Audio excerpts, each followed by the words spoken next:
It's a very low key day 10 in Saints training camp. So we're going to jump back to yesterday, talk a little bit about some highlights from the great red zone work we saw in practice number 9. And then we'll kind of do a real quick recap of what happened today in practice number 10. I'm Tim. Let's talk Saints. Clips with Carr with the ones, one with Haener with the twos, and two with Rattler with the threes of the work that they did in red zone yesterday. And it's just a small, very small sample size. There's a lot more stuff out there that you can get your hands on. A lot of it's YouTube shorts or small Twitter clips, which don't really show up real well in the video. But I was able to find these from the local New Orleans stations, WWL and WDSU. Some of the clips that they put on YouTube. So, courtesy of their YouTube channel.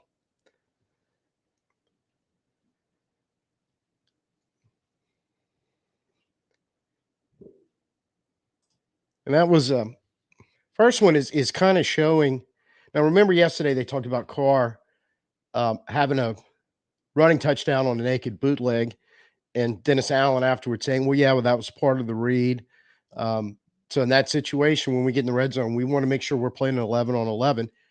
And while I don't think any of our three quarterbacks are going to scare the bejesus out of anybody like a Lamar Jackson or Josh Allen or Patrick Mahomes would there, the simple fact that they're all athletic enough and mobile enough on their throws, it appears, to be able to make plays like this is one of the ways you can open up your red zone where and cure some of the ills of the struggles we had last year in the red zone. And I think Carr just did a really good job there. Here's kind of similar, but yet different view where you can really see he's looking, he's buying a little time.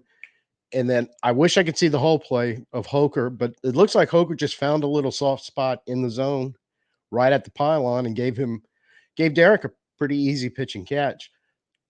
Which, if that's what happened, that goes right in line with DA was talking about Darren Holker early in the week when asked about him. He said, "Man, really smart player, and he understands how to get um, find the spaces in zones." He mentioned specifically where he can sit down and make a play in the passing game.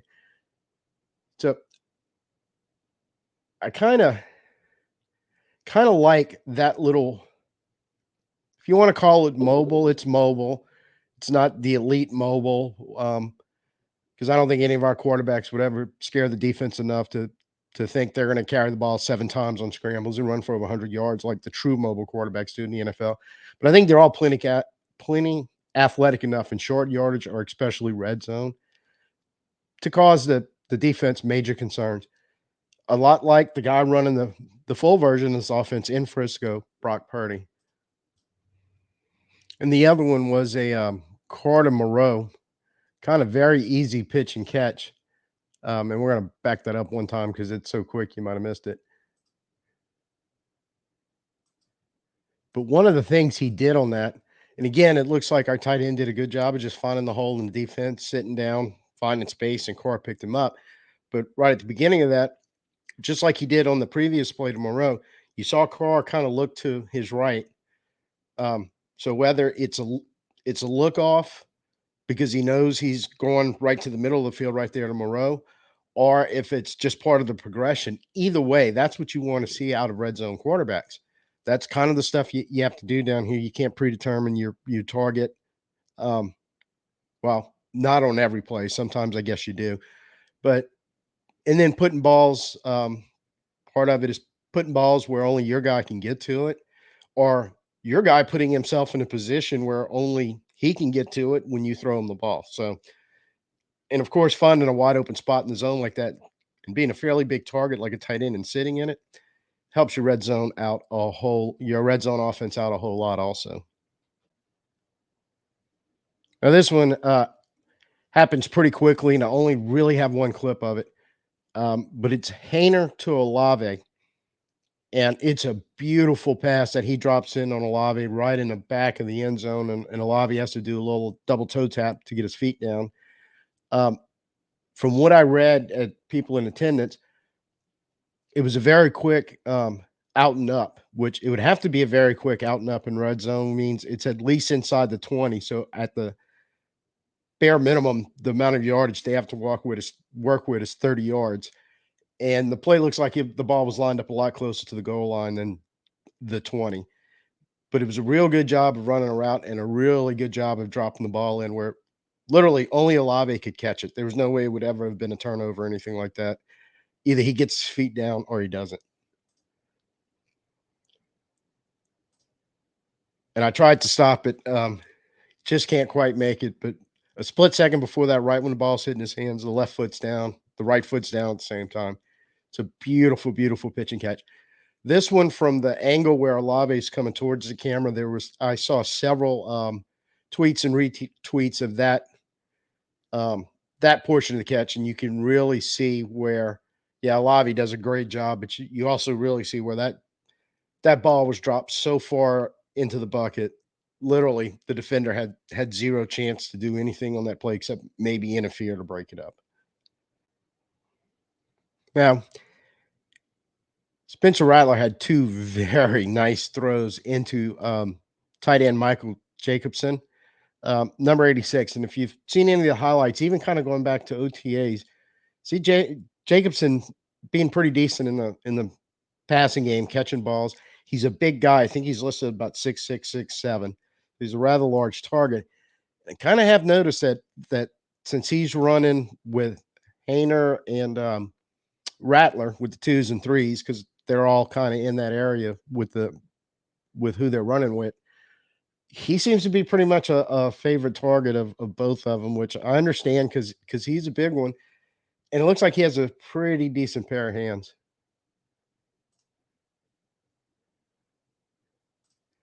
And that was just Rattler, bam, getting rid of the ball and making a nice hard throw, finding him in that back portion of the end zone. Now, if this was a real game, he'd be getting lit up back there to hang on to the ball, but still a nice catch to get up there and go get it. And he does it again right there where Rattler on that play, and there's a couple different angles of that play out that you can go track down. There's another case of where Rattler gave him a good pass because it's out in front, the big tall guy jumping to catch it like that right at the goal line. When he comes down in, it comes down both feet in, touchdown. There's really nothing a defender can do with that ball placement. And that was one of the things that I liked about all these clips, kind of why I chose those clips, because there's a few more out there because they all three quarterbacks had very good days in the red zone yet practice portion yesterday. The ball placement on all those throws are really, really good. The progression is really, really good because they're not thrown in any coverage there whatsoever. The closest is probably that one in the back to Jacobson. Um, like I said, he's going to get lit up by that defender behind him, but if he holds on to the ball, that's touchdown. And, it's kind of what you have to do when you're a pro wide receiver NFL. And the coverage on Olave was really, really good, but the throw was just better and beat him. And the route beat him because Olave had that timed out just perfectly where he was on the back end line. Boom. Ball in the basket and touchdown. So, like I said earlier, it was a kind of been described as a low key, subdued practice, and not necessarily in like they were goofing off or anything like that. But just more like I think after 5 straight practices and pads and first preseason game coming up in 6 days roughly. I think they just kind of scaled it back a little bit. There was a lot more veteran days off. Some guys who had been, even though they were practicing, they were coming off some injuries recently, so kind of gave them a more of a maintenance type day where they didn't do too much. And in some cases, Olu to being one of them, they just said, "Take a day, bro. It's good." So mostly what they worked on, or that they talked about they worked on. I don't know everything that went on in practice, but the only thing that really got a lot of mention was they worked on a lot of the end of the half stuff, 4-minute drill, 4-minute offense, 2-minute drills. I'm assuming at one point they probably were even working with the special teams coming in because Charlie Smyth did bang a 62-yard field goal, and that sounds a little bit like working on into the half 2-minute drill type stuff where you got to suddenly run your kicker out there to make a really long field goal. Um, so and they're anticipating to go back in the full pads tomorrow, and I believe an off day the following day. So kind of makes sense. This is almost like just a light day. This is some stuff we have to work on, but we don't need to be in pads to do it. Now, they had the officials at practice again today, and Da had mentioned previously in one of their previous practices that he was encouraging them, hey, throw the flags, drop them where we can see them. And he went on a little bit today to talk about how he wants that so you can see it on the film. So when they're in the meetings reviewing the film of practice, and I didn't know this, but he mentioned the officials from that practice will be in there with him, so they can tell the players and coaches what they were seeing and why they threw the flag, and kind of a conversation can go on where hopefully you eliminate that kind of stuff, or have a better chance of eliminating having your team understand better what they can and can't do, and please only do the stuff you can do. Um, and it kind of relevant today because Da mentioned 3 false start penalties. We cannot have that. That's always been a drive killer. There's just no. Um, and we saw an awful lot of those type of penalties the last couple of years that we didn't have the offense to overcome. So let's uh let's hope all that gets taken care of early and we don't see any of that bleeding in through the preseason into the regular season. The other one he mentioned was holding on having a screen pass called back because of a holding call. And Da did specifically mention that was in the 2-minute drill. And I'm like, yep, that could be another thing that could just totally kill your chance to score points before the end of the half or try to go down and score points to win or tie the game. And you don't really need stuff like that necessarily going on also.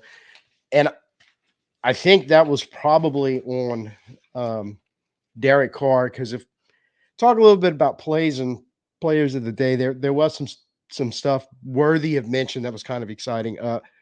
Smith's 62-yard field goal certainly, although it was stated he did miss 2 PATs during practice, so apparently some inconsistency there. But he can bang it a long way when he's actually kicking it straight. It would be good. But Carr in the end of half portions was 5 of 5 officially.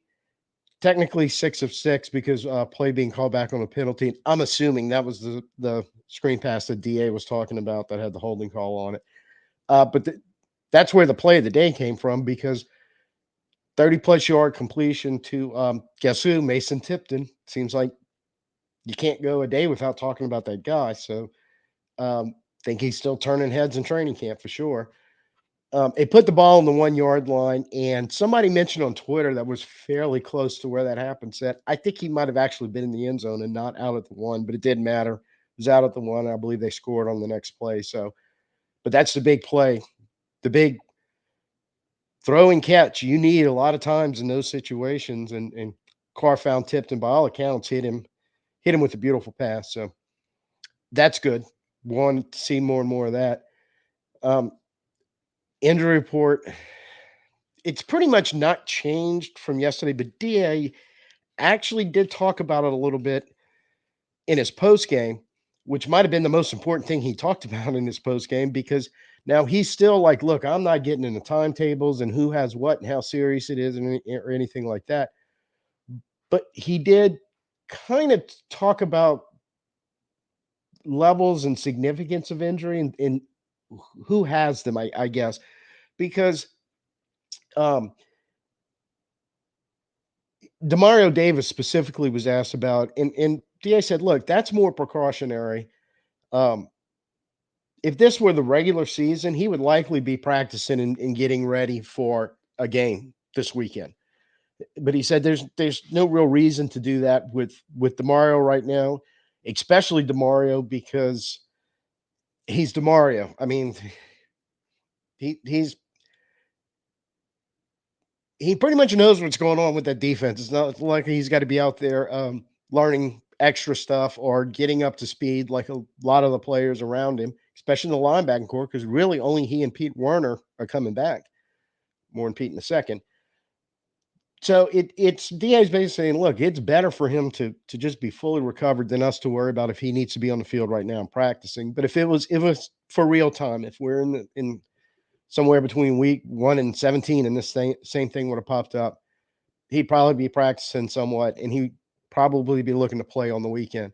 So it's even though that was the only one he put in that category, I kind of think his willingness not to talk about stuff and the fact that people in the media are seeing some of these guys that have been on the injury report. Uh, Marshawn Lattimore's one, and I think they saw him again today, kind of on the side at some point, doing some work or participating. I'm not really sure, but it's not like he's just banged up and nobody's has seen him. Like he's in seclusion somewhere. So still actively part, and you're thinking, well, maybe Marshawn falls in. Some of the veterans, maybe they fall in that. It's not an insignificant injury by any stretch, but something that likely wouldn't keep him out of practice or a regular season game. And maybe it's just along the lines of Demario. What he admitted to Demario is, look, just make sure we get him 100% healthy right now and keep him healthy.